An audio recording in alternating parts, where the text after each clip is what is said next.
Hey YouTube, today I'm kind of talking about the new GoPro 13 and maybe a little bit about what's happening in the action camera market.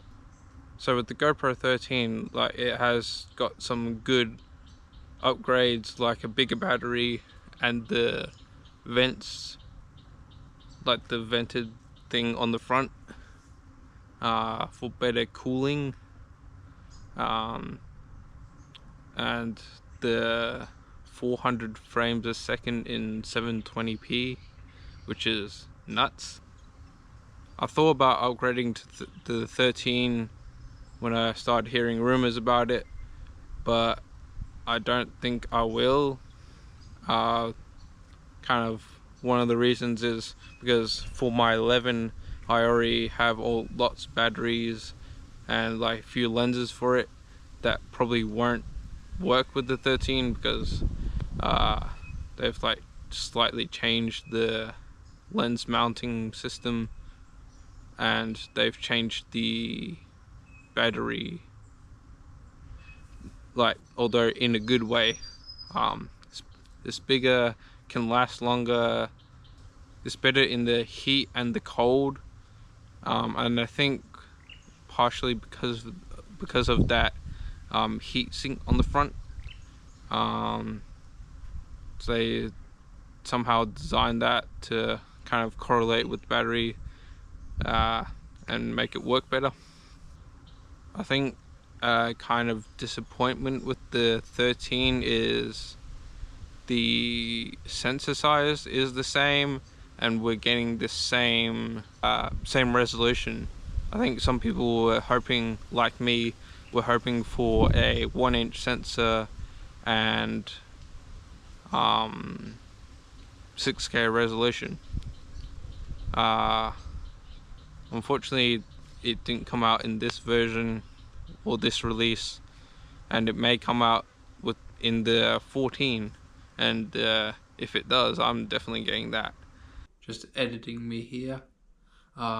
I think they will add the 1-inch sensor and maybe 6K in the 14, just as a prediction, early prediction. I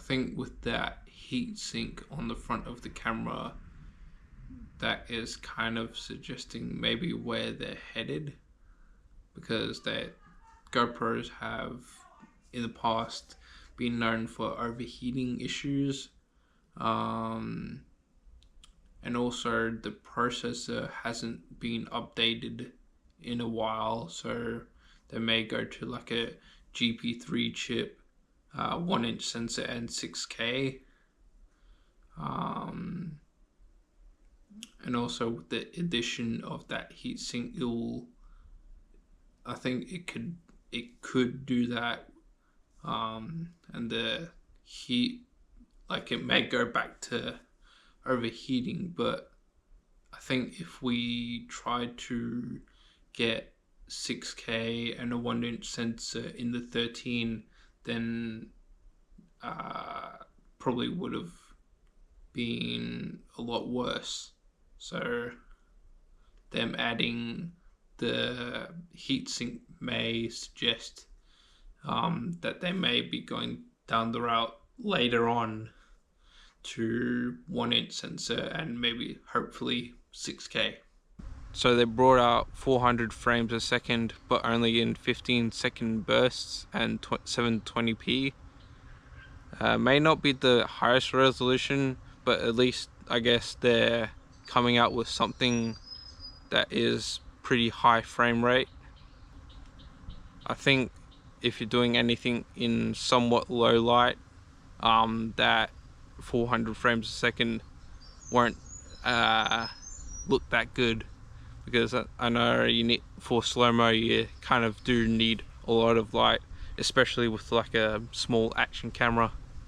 So now into the action camera market, a lot of companies, and now finally GoPro, have this quick release magnetic mount system.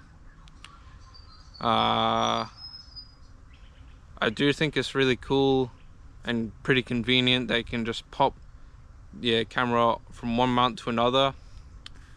Although I think with that, you only, with like DJI, Gopro and all those brands, like they only give you one mount of one of those magnetic mounts, and then after that you have to buy multiple for every other camera.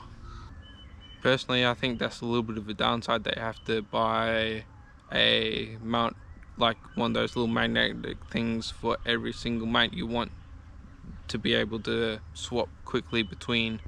And I think they're like 25 bucks, which isn't really cheap.